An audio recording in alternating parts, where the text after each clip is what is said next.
kids in the wild right here at the It cracks CCA me up work. every time. Man. Children in the wild.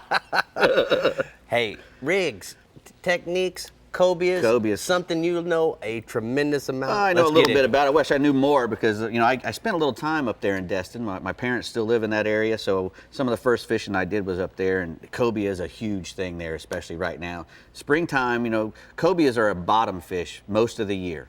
You catch them on the bottom when you're going wreck fishing, Right. and that's how we normally catch them. Sometimes they'll come up when we're on top of a wreck. As a matter of fact, they're very curious. They like to be hanging around big stuff. So when you get on anchor up on a wreck sometimes, all that commotion and stuff, they'll come up off the wreck and see what it is. And that's when you got to have a nice spinning rod with a jig on it ready. And every boat leaving to go offshore should have a nice 7-foot spinning rod with a cobia jig on it. shadow stalker, Right. heavy action, but light tip.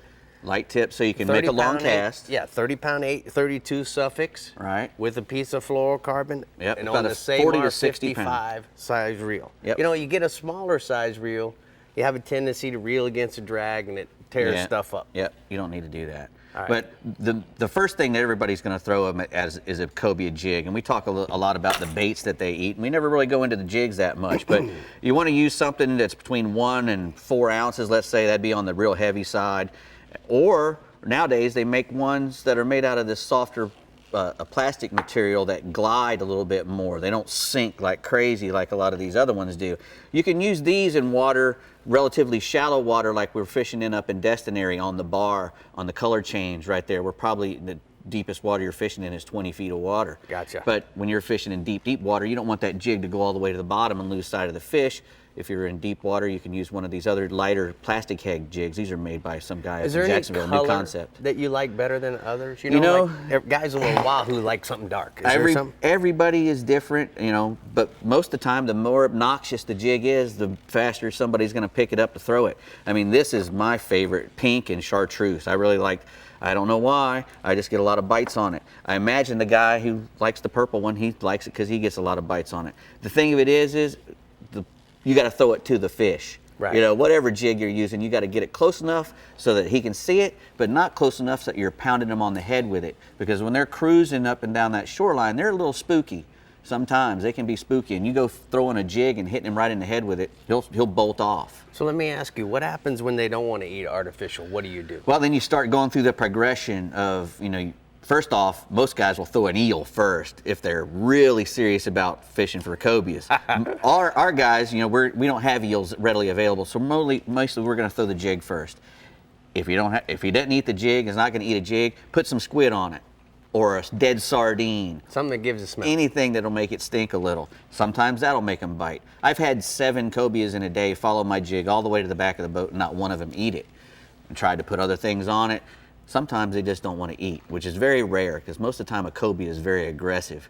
Sometimes they just won't eat. If they're not eating anything, a live fin fish, like a little tiny pinfish or a little mullet, that's going to be he should eat that. If he doesn't eat that, you're in terrible peril, and you just got to keep throwing stuff at him and hoping he's going to eat something.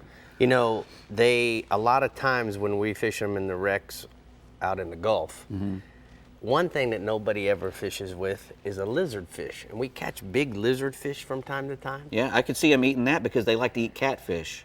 And a cobia will eat catfish. I never have been able to understand why a cobia would want to eat a lizard fish. Probably because it looks like a catfish. They will eat saltwater catfish, and a lot of fellas back in the day, they'd trim the fins off a catfish and use it for bait. Because it looks like an eel. What other suggestions do we need to know about cobias? Well, you know, like I said, you just want to make sure that you're on them. The best time of year is now, obviously, when we get a good east wind up in the panhandle, southeast wind, because you want to keep them on the surface. If the wind's blowing into their face, they'll be going down. So we want them up on top. Is there any recent research that we've know about on cobias?